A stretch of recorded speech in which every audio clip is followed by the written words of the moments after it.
রাজ্য সরকারের একাধিকবার বার্তা, সুপ্রিম কোর্টের কড়া বার্তা, তারপরেও এখনো বিভিন্ন মেডিকেল কলেজে চলছে জুনিয়র ডাক্তারদের কর্মবিরতি, আর তার জেরে বিভিন্নভাবে রোগী ভোগান্তি।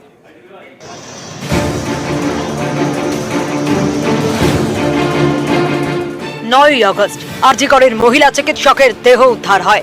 তারপর থেকেই টানা কর্মবিরতিতে জুনিয়র ডাক্তাররা, এতে অনেকেই ভোগান্তির শিকার হয়েছেন। জুনিয়র ডাক্তারদের কর্মবিরতি তুলতে একাধিকবার বার্তা দিয়েছে রাজ্য সরকার এবং মুখ্যমন্ত্রী।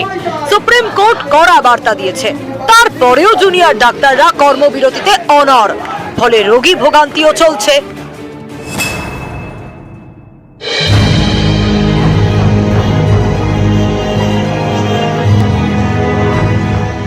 অসহ্য পেটে ব্যথা ও বমি। বৃহস্পতিবার এসএসকেএম এর এমার্জেন্সিতে দেখিয়ে যান দক্ষিণ 24 পরগনার আমতলা ক্যারি রোডের বাসিন্দা আফসার আলী। রাতে বাড়ি ফিরে আবার জেকে সেই।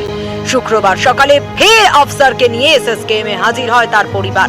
তাদের দাবি, কিছুতেই ভর্তি নিচ্ছে না হাসপাতাল, বলা হচ্ছে চিকিৎসক নেই।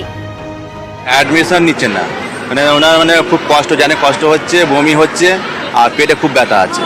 ডাক্তার দেখেছে কিন্তু লিখেছে, কিন্তু অ্যাডমিট হচ্ছে না।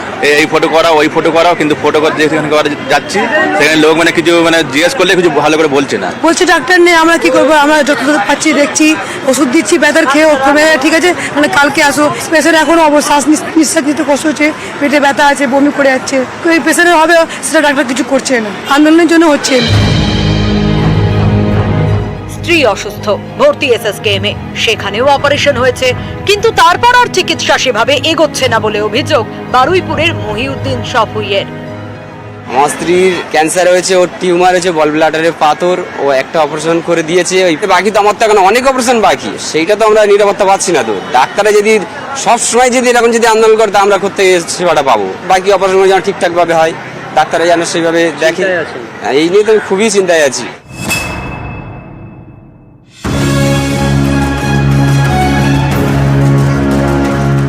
বাসন্তীর সোনাখালীর বাসিন্দা উত্তম সরকার, পরিবারের প্রথম সন্তান আসবে।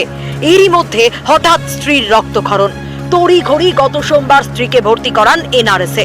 রক্তক্ষরণ এখন বন্ধ, কিন্তু গর্ভের শিশু কেমন আছে কিছুই নাকি জানতে পারছে না উত্তমের পরিবার। একটা ব্লাড টেস্ট করতে দেয়, তারপরের দিন আবার গতকালকে আবার একটা আল্ট্রাসাউন্ড করতে দেয়, বাট আমি কোনো রকমের ইনফরমেশন পাচ্ছি না যে অ্যাকচুয়ালি আমার পেশেন্টের কন্ডিশন কীরকম বা কেমন আছে, বা না নার্সের কাছে কোনো কিছু পাচ্ছি, না আমার ওয়াইফের কাছে কোনো কিছু পাচ্ছি। ঠিক আছে সব কিছু, বাচ্চা নড়ছে কি জিজ্ঞাসা করছে এবং চলে যাচ্ছে। আমার ওয়াইফ বলছে যে একটা বেড থেকে বেডের কাছেও আসছে না। বারাসাতের বাসিন্দা দ্রৌপদী সরকার, গত বুধবার তিনি দিদা হন। এই আনন্দের সময়ও মনে উদ্বেগ, মা ও সন্তান কেমন আছে, কবে ছুটি হবে, কোনো উত্তরই মিলছে না বলে অভিযোগ পরিবারের। এখন মোটামুটি ভালো আছে, বেবিও ভালো আছে, মাও ভালো আছে। এখন একবারই দেখছে, বাকি সময় আর আসে না। আমরা চাইছি যে ডাক্তারবাবুরা যারা একবার আসছে সেটা 3বার এসে দেখে গেলে বা জিজ্ঞাসা করে গেলে আমাদের পক্ষে একটু ভালো হয়। আমরা চাইছি যে যারা যারা এই কাজটা করেছে তারা যেন সাজা পায়, তার পাশাপাশি চিকিৎসাও যেন ভালো হয়।